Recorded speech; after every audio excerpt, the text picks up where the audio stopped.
On est passé par toutes les émotions ce soir. Quelle est la réaction du coach après un match fou comme celui-ci? C'est la coupe, quoi.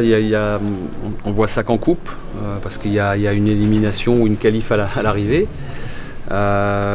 C'était un match très bizarre. La première mi-temps, on est plutôt bien rentré dans notre match, il se retrouve à 10. Et là, on est puni sur deux demi-situations, 2 contre. Voilà, c'était très bizarre. Ils mènent 2-0. On a eu du mal ensuite à les bouger. Ils nous attendaient et c'était difficile de les manœuvrer. On ne s'y prenait pas bien. Il a fallu qu'on modifie à la mi-temps, qu'on corrige 2-3 choses, qu'on fasse un changement pour avoir plus de justesse technique avec Ronny Rodelin à l'intérieur du jeu. On a fait reculer Ludo Blas aussi pour qu'il soit à la manœuvre. Et puis le fait de marquer au bout de quelques secondes, ça a changé le match parce que ça a galvanisé l'équipe, ça a galvanisé le stade. Et puis on a pris l'ascendant sur Monaco. On est mis le 2e et après il aurait fallu sur notre temps fort dans la foulée mettre le 3e. On n'a pas réussi à le faire. Après ça s'est un peu tassé. Mais les joueurs ont répondu présent et on a archi dominé la 2e mi-temps. Et bon, après les tirs au but, c'est les tirs au but. Vous pouvez nous expliquer votre choix de changer de gardien juste avant cette séance? Comment s'est fait votre cheminement? En fait, le premier tour, c'était l'élimination d'Angers ici, où Marco fait des exploits. Il réédite ses exploits à Nice. Voilà, et puis on a pensé que ça pouvait être une option, donc on se l'est gardé, on n'était pas sûr. S'il avait fallu faire un 3e changement de joueur de champ, on l'aurait fait pour essayer de gagner le match. Mais on a eu cette option-là et on s'est dit qu'il était tellement fort les tours précédents là-dessus et c'est un vrai spécialiste, que ça allait être décisif. C'est un choix rare. Ouais, il y avait Hiding qui l'avait fait en Coupe du Monde, je ne sais plus, en demi-finale peut-être, ou en quart. Après, c'est des options de jeu, c'est spécial parce que ça oblige d'enlever votre gardien, mais en même temps, Marco est tellement exceptionnel. Hier, il a été à nouveau exceptionnel à la séance de tir au but à l'entraînement, en fin d'entraînement. Il en a arrêté je ne sais pas combien. Et voilà, c'est un vrai spécialiste de ces situations-là. Il a encore été décisif. Le fait que ce soit son club formateur, ça a pu jouer aussi, notamment la semaine? Non, je m'en souvenais même plus de ce que vous me dites là.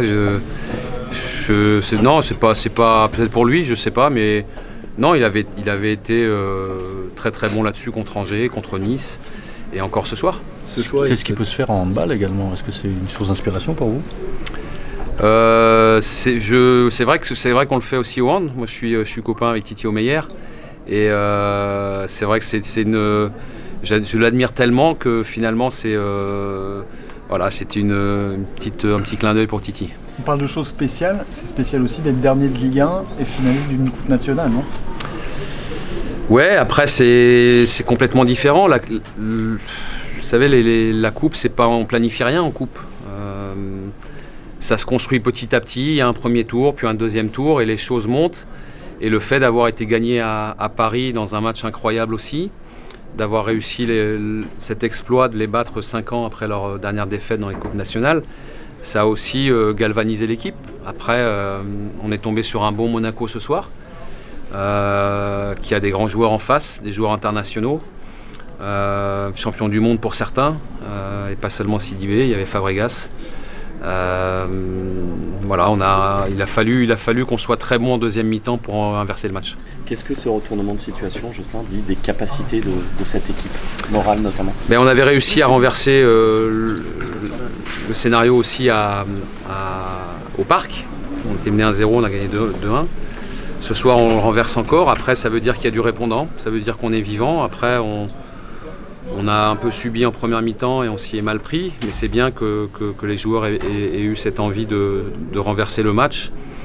On avait une équipe de départ assez jeune, avec beaucoup de vitalité, beaucoup d'envie, mais c'est en 2e mi-temps que ça a payé. Et voilà, c'est aussi la récompense du groupe que l'on voit à l'entraînement, pas seulement les joueurs qui ont joué ce soir, c'est aussi tout le groupe.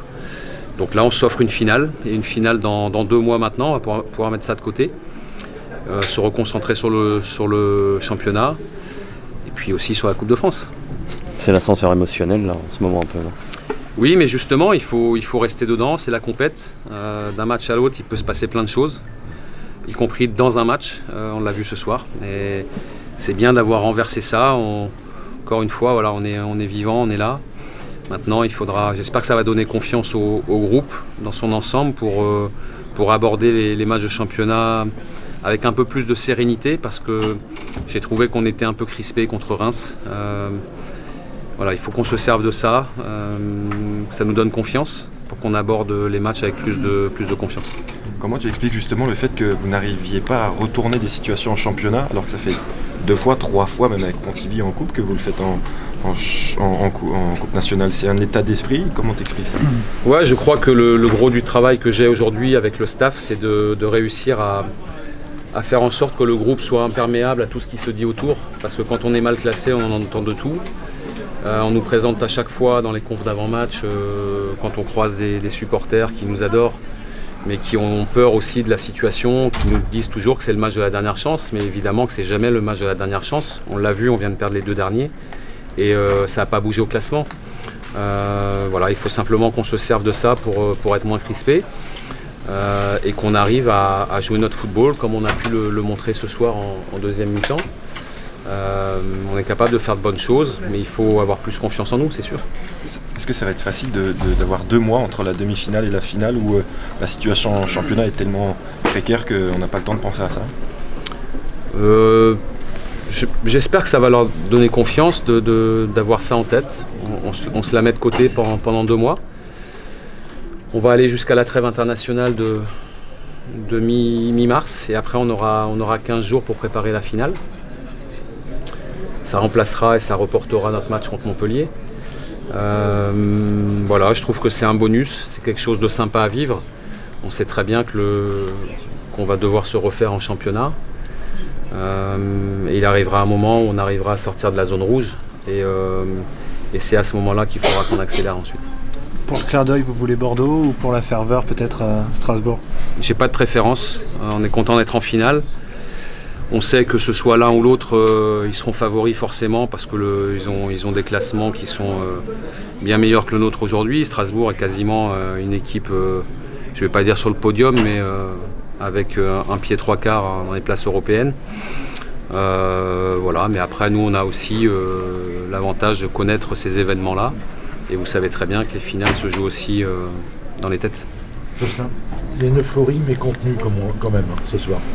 Ouais, après on est content d'offrir ça à notre public aussi, parce qu'on n'y arrive pas toujours. On a réussi il y a pas longtemps, il y a 2 semaines, à offrir à notre public une belle victoire dans le derby contre Rennes. Donc ça veut dire qu'on est capable de le faire. On n'a pas su enchaîner contre Reims malheureusement. Mais il faut que le groupe progresse. On est mieux aujourd'hui. Athlétiquement, je pense qu'on a pris le dessus sur Monaco, et pas seulement parce qu'on était 11 contre 10. On a fini avec plus de vitalité, on a cette vitalité-là. Maintenant, il faut que ça se libère encore plus dans les têtes.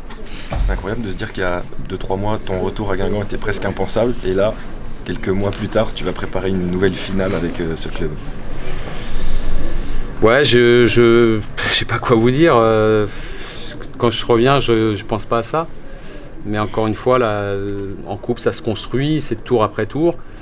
On n'avait pas prévu, évidemment, d'aller gagner à Paris. Ça a été une anomalie en France, dans les coupes.